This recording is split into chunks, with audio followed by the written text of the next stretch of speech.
Thank you all so much. I'm so excited to be here to talk about one of my favorite topics in DPC, and that is sustainable success, we're calling it today. Say that 5 times fast.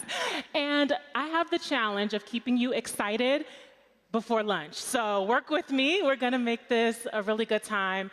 We're talking about creating balance between your DPC and your home. This is one of the questions I am asked about so much by medical students, by residents that are interested in DPC, by established attending physicians in the insurance-based system that are thinking about joining DPC and joining our amazing movement, but they're concerned about how does the balance look? How does the work-life balance look? They have your cell phone number. What does that look like? So I believe that I have really found a way that has worked so well for me and my family, and I'm excited to share some of those things with you today. Because this is about lifestyle and home life and work-life balance, I would have to start the about me by sharing a little bit about me and my family. Since Carlos and I, my husband, we just celebrated our 8-year anniversary, I thought it'd be appropriate. Thank you. We're headed to Mexico on an anniversary trip after this, so shout out to you guys for the conference. Tag on a vacation on there, but I thought I'd put my wedding picture on there. So huge support. I mean, the spouses of DPC are the real MVPs. Shout out to any DPC spouses in here. Clap it up, yes, because it is a family affair. It's a big deal. And then our daughters who are the joy of my life, Ava and Aaliyah. Ava's 5, Aaliyah's almost 3, she likes to tell me. So they are amazing, and they believe that Inspire Primary Care is their business. And they ask me, how are our patients doing? And I let them know, I report, okay? And then on the right, that's what the whole DPC doc thing looks like. I'm often in the white coat with the laptop and the cell phone and enjoying the balance between these things. To really transition into the tools that we'll talk about that have helped with balancing DPC and home life, I'd have to start with sharing a little bit about my journey and how the transition from residency into DPC looked. And so I always like to pay homage to baby Jade, okay? That's the one over on the right or on the left. That's at 4 years old when I first started saying, I want to be a doctor when I grow up. Everyone would ask this 4-year-old, what do you want to do when you get older? I want to be a doctor. And because I had a pediatrician at the time who had a private practice, I used to tell people, and I want my own practice, because that's what I had saw. People thought that was a cute dream, and then here comes med school, and I graduate medical school, and I'm like, yes, I'm so excited. I am going to be a doctor, and I really want to take high-quality care of patients. Baby Jade still had that thought. Med school Jade still had the dream of baby Jade, which was I'll be able to provide really high quality care. I'll be able to be the doctor that my patients know in the community that can reach me. And then came resident Jade, okay? She's at the top middle, and that was my first day of residency, and I was like, okay, I've matched to my #1 at Loma Linda in California. It's lifestyle and preventive focused. I'll really be able to make a difference, especially with wellness and lifestyle medicine. So here comes intern year. We get pregnant with Ava. That's very interesting, balancing that. And then 3rd year of residency, well, I'll start with 2nd year of residency is when I heard from an attending. She asked me, what do you want to do after training? And I told her the dream of baby Jade. I want to be able to take care of my patients, be accessible, all the things that she was not experiencing as an attending. And she said, well, maybe you're interested in something called direct primary care. I had never heard of that. I began researching it, began attending the conferences. At the time, it was the pandemic, so I attended them virtually on night shifts while my co-residents are sleeping. And I learned everything there was to learn about direct primary care. Shared it with my husband, Carlos, and I said, can we do this straight from residency? Can I skip the whole contract physician thing? And over time, he said, let's do it. Let's do it. I think it's a great fit for our family. 3rd year of residency, we're pregnant with Aaliyah. I graduate 8 months pregnant. We have the baby. We have the baby. I have the baby. All right. And then 8 weeks later, we open the doors to Inspire Primary Care.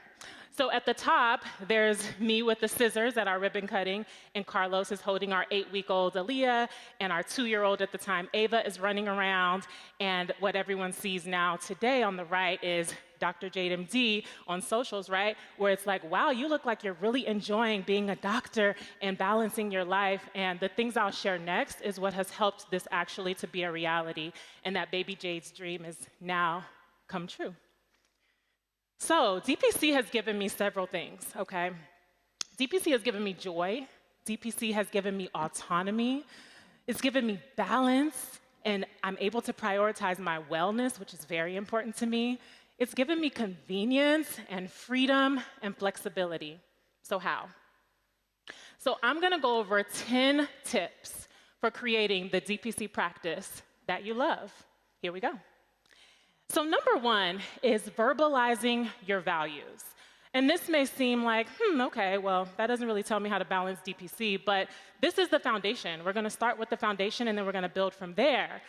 Verbalizing what you value, and I'm sharing my top 3 values and yours may be completely different, but what do you value? Because from there, we'll be able to craft our direct primary care around those values.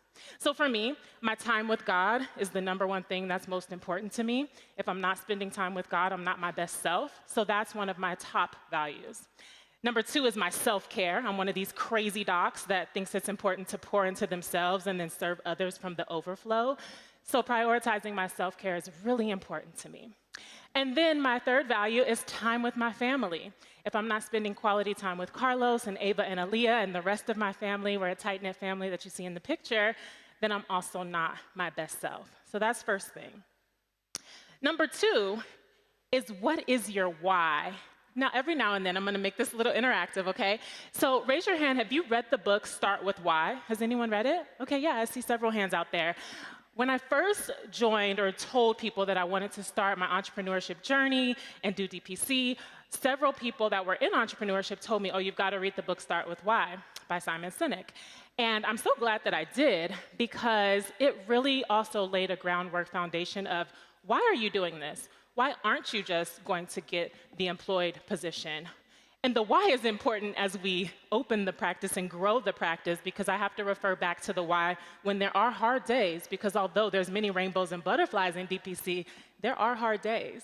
So my why in Inspire Primary Care and in DPC is providing quality healthcare to our members and helping my patients transition to a healthier lifestyle, a healthier weight, helping them to prevent and reverse chronic disease. That is my why with Inspire Primary Care. So as we grow and scale our practice, and when people come to me and say, you should add this to your practice, you should add this stream of revenue, I think to myself, well, is this gonna help us provide quality healthcare to our members? Is this gonna help my patients transition to a healthier lifestyle, a healthier weight, and prevent or reverse chronic disease? And if the answer is no, then we're not adding that as we grow and scale. So what is your why? These are mine, but it's important for us to reflect on that as we go deeper.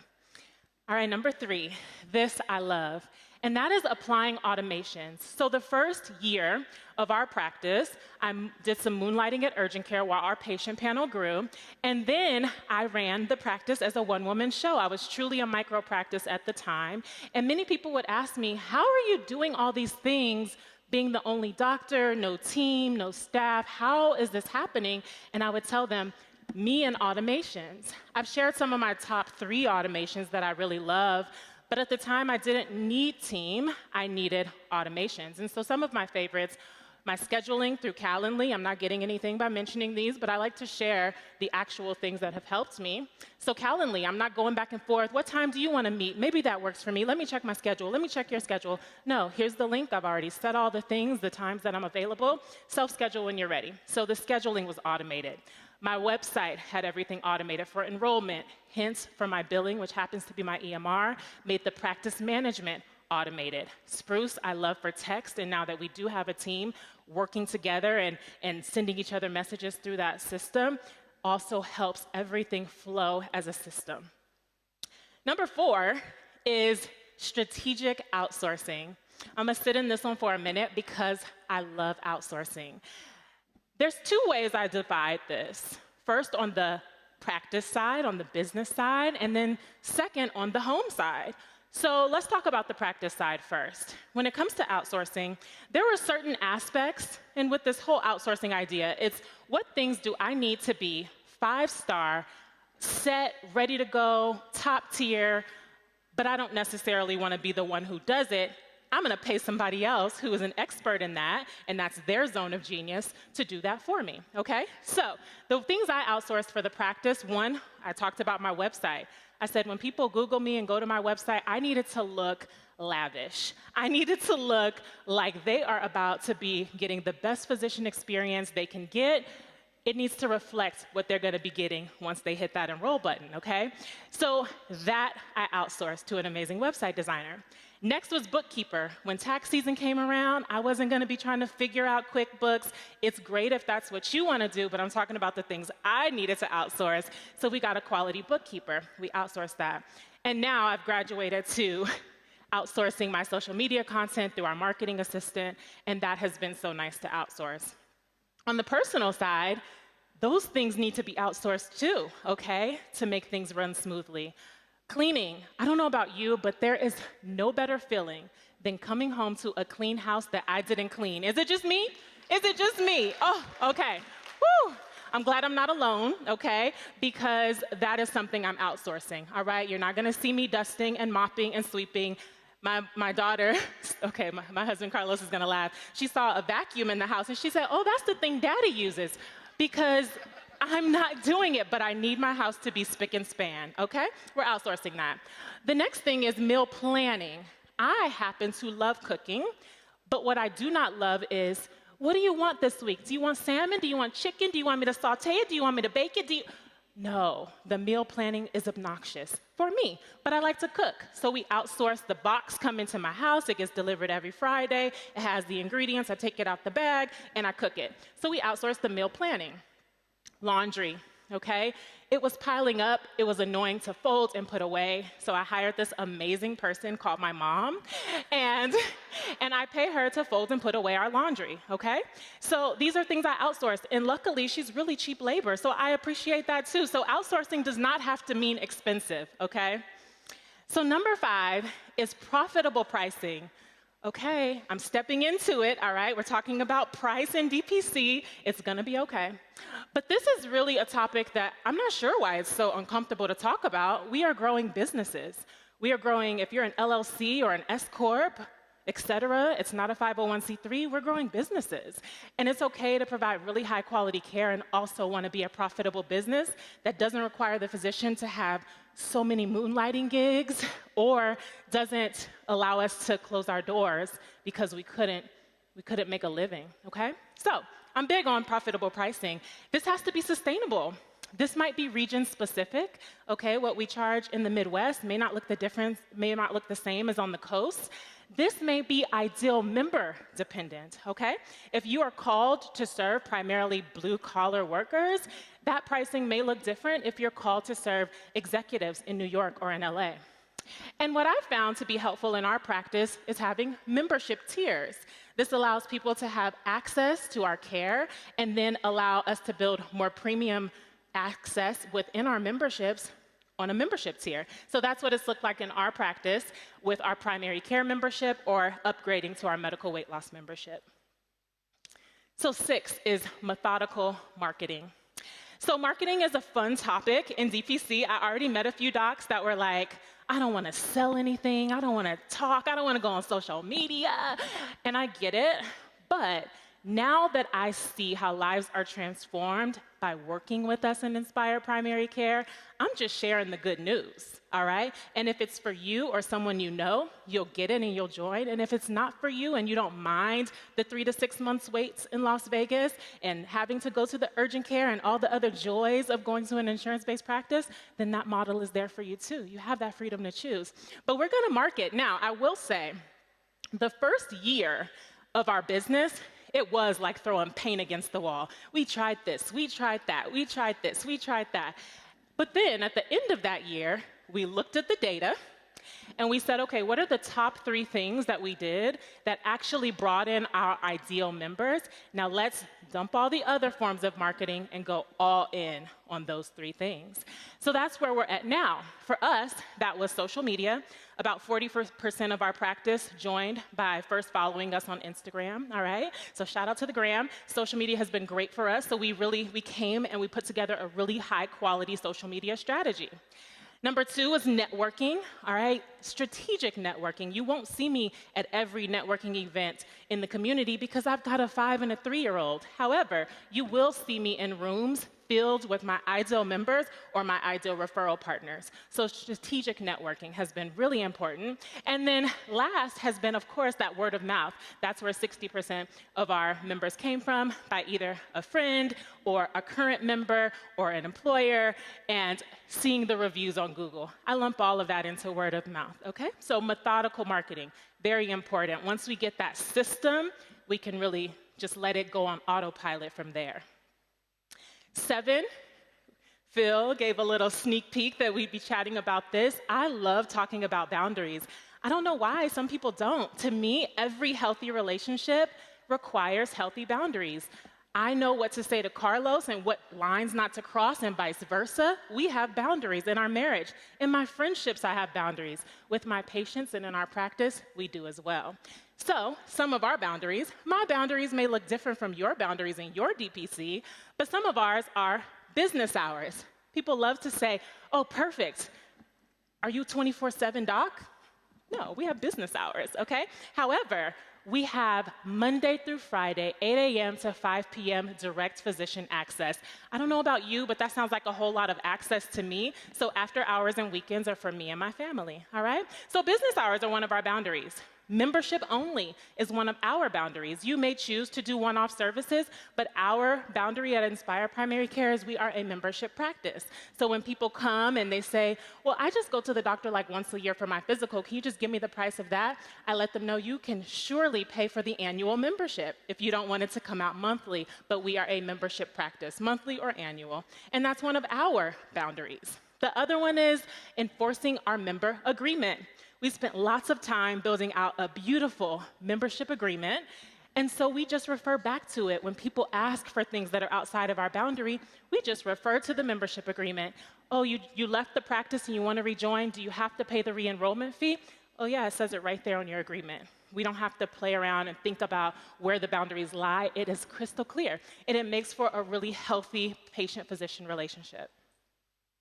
Number 8, I love this almost as much as I love outsourcing, okay? That is deliberate delegating.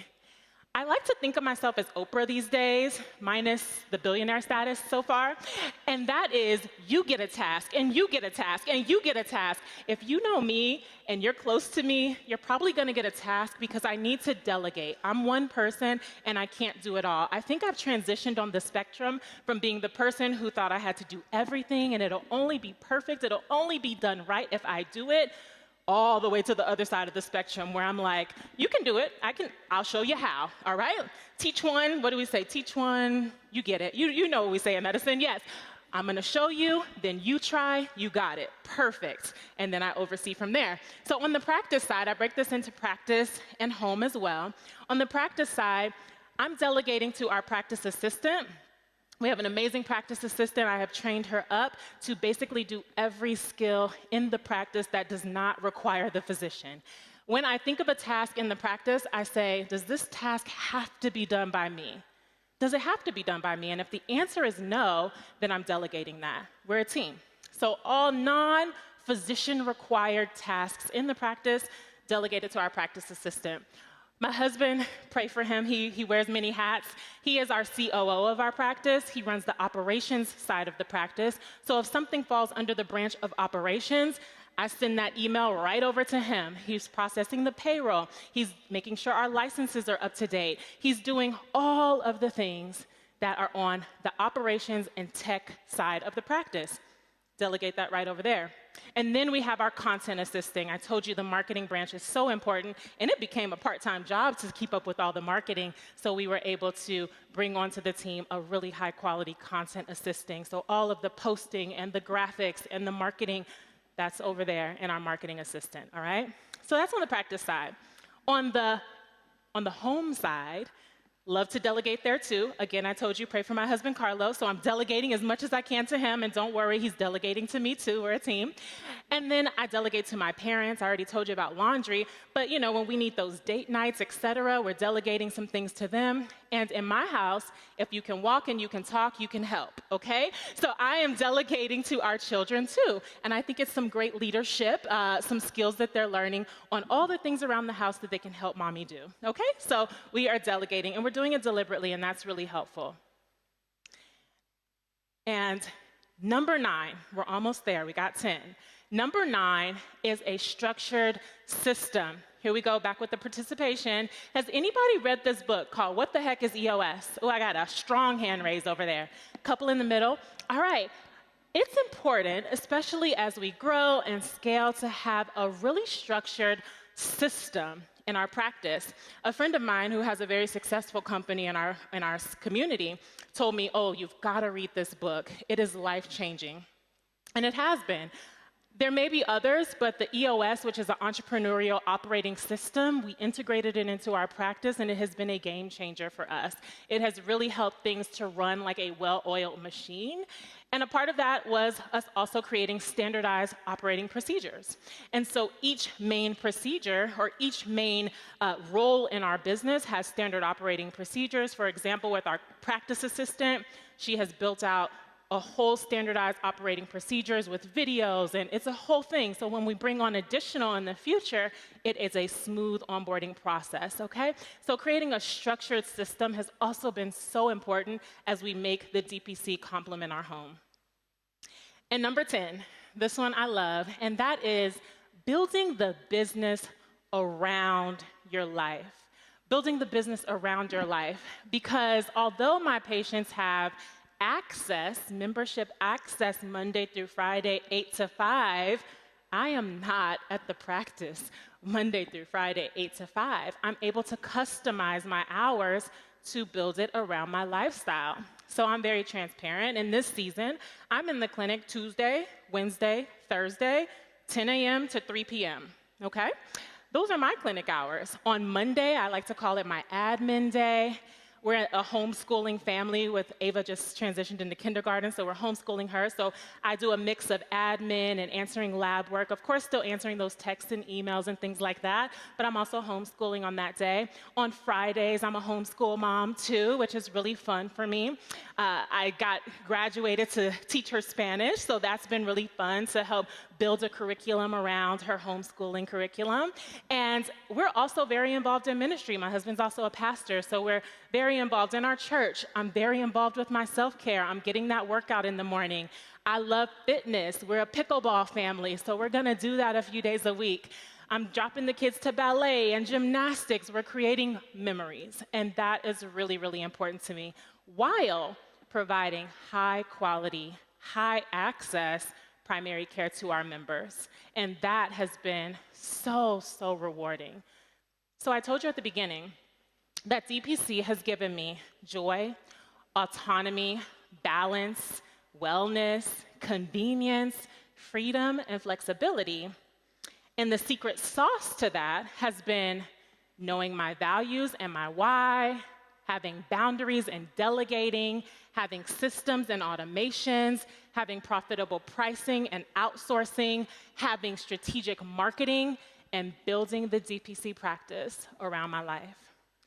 So this has allowed me to have joy throughout the journey. The doctor in the middle, providing that high quality care, but also creating such sweet memories with our family along the way. So keep in touch. I hope you enjoyed this. I hope this was helpful. I am on just about every social media platform. Instagram is our main social media platform. I'm at Dr. Jade MD. The practice is at inspireprimarycare.com. We spell inspire without the I in the front just to be fancy. All right, you can email me. Many doctors ask me more questions after I do these talks on, can you tell me more about how you built your practice primarily from Instagram and social media. So I have put all the physician questions I get into a PDF. If you email me and just request the PDF, I'm info@inspireinc.com. If you email me and you want to learn how to do that, I'm happy to share that PDF with you. I get a lot of questions on that. I do have a podcast called the She Inspires podcast. It is the space where busy women talk about balancing business and wellness. So we talk about lots of these type of topics there on the podcast. If you know any friends that are moving into the amazing city of Las Vegas, lots of people moving in, send them our way at Inspire Primary Care. We'd love to care for them. And thank you so much again for having me today.